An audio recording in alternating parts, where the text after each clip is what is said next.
Greetings, distinguished audiences, and welcome to TVR Parlemen. This is a special report of the General Assembly of the 44th of AIPA here in Jakarta, Indonesia from August 5 to 11, 2023. I'm Zilva Boas, your today's host. It is an absolute honor. We have today with us His Excellency Tan Sri Dato Johari bin Abdul, the Speaker of Dewan Rakyat. How are you, sir? Feeling good. How about you? Same, never better. Thank you. Right, thank you for your time and coming. You're most welcome. We really appreciate it. So the topic that we bring in the 44th of AIPA is the responsive parliament for a sustained and prosperous ASEAN countries. What topic you would like to address or bring to the table? Well, there are a couple of issues that we're going to address. I would say top on the priorities among the ASEAN leaders. Number one, you've got to understand that there are 680 million people in ASEAN. So, and the 21st century is going to be the Asian century, whereby I believe with the emergence of China as the world economy, so how do we take position with this situation where China becomes a world economy? So how do we take position of sharing that kind of situation so that economically we take advantage and benefit from them? And I guess this is where I think ASEAN should work together and looking at the whole situation, how do we position, and not only as an individual country, but as a group, as a group of Asia, ASEAN, and to face these challenges, as I said, is ASEAN century. Right. And we also have the other topics that being highlighted. One of is the women equality. How do you see the women parliamentarian across our system, probably in your country? Well, if you were to look at the entire population of ASEAN, almost half of the population are women. Yes. And if you were to go and visit universities, I would say more than 50% of the university students were girls and women. Meaning to say that we have a lot of potential among the women to contribute to the betterment of the country.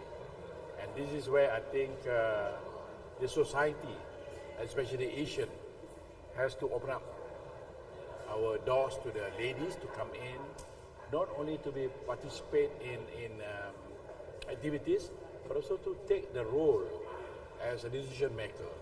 And I guess that includes politics too. So I guess it's time that ASEAN people has to be ready by now to receive lady leadership.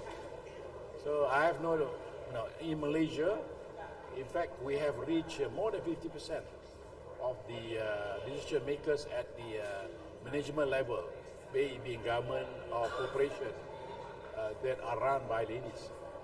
So we are there, except in politics, and our numbers as members of parliament are still quite low. We are working on it. And how do you think we can promote and encourage the women equality in parliament? Well, there is a structural issues here because women tend to be,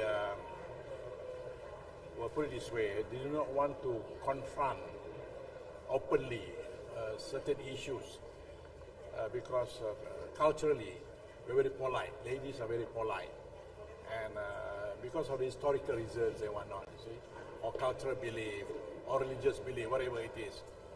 And ladies tend to take the back seat.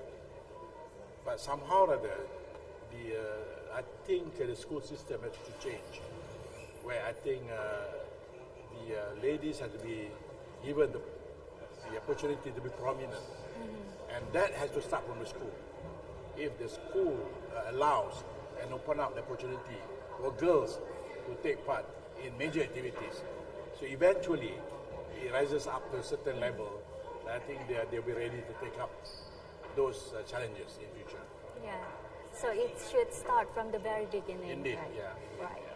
So in addition to that, sir, we're talking about the youth representatives. How do you think we can encourage the young people to be actively taking role in Parliament?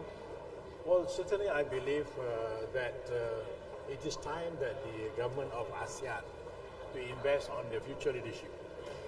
Because somehow or other, you like it or not, this country of ours will be handed over to them. See? But then they have to be ready to lead. They have to be ready to administer. So this is where I think the training should start, not only at the later stage, but as early stage, as early as school level and college level.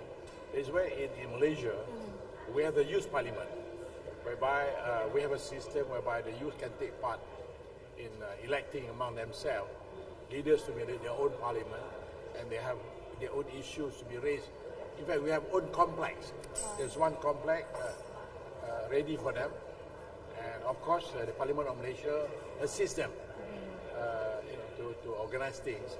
But nevertheless, the members of the Parliament, youth Parliament, are the young people at the age of 18 and above until 1835.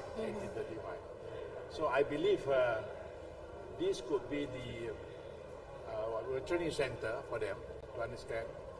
And also, we encourage the school administrator to allow these people to excel and to show their leadership quality in every field. Then the Parliament would invite them to come to Parliament and participate in youth activity, including leadership qualities and activities. And I guess that has to be done immediately, because somehow or other, the dynamics in Parliament and politics require them to do that. Right. This is very great base case practice. I heard that you started from the early stage so that they are able to be participate later on and they are qualified. So now we're talking about this AIPA, sir. How do you see Indonesia as a chair? How do you see our leadership in leading this event? First of all, I would like to congratulate Puan Maharani, the President and the Secretary General of AIPA, who has been, I would say, extremely well in organizing this AIPA. And the topics that we discussed, the issues that we raised, and I think it's a very pertinent, especially when you're facing new challenges.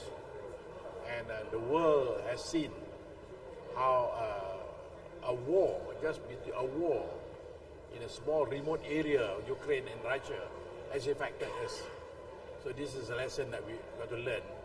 And ASEAN especially got to understand that if we do not do something about it, we are in trouble.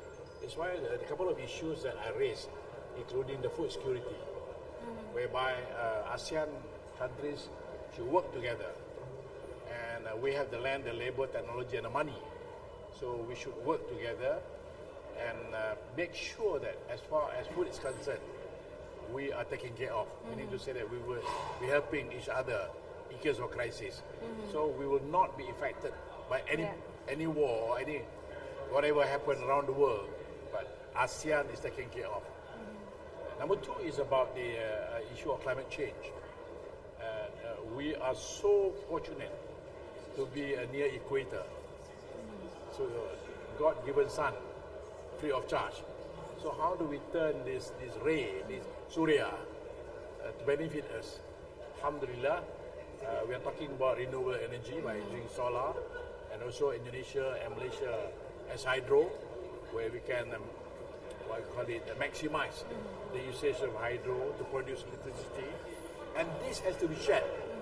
We can share among the ASEAN nation, Indonesia, Malaysia, that produces this is the hydro. Then we can export this electricity to the other parts of ASEAN country. By doing that, then we will eliminate the dependence on the fossil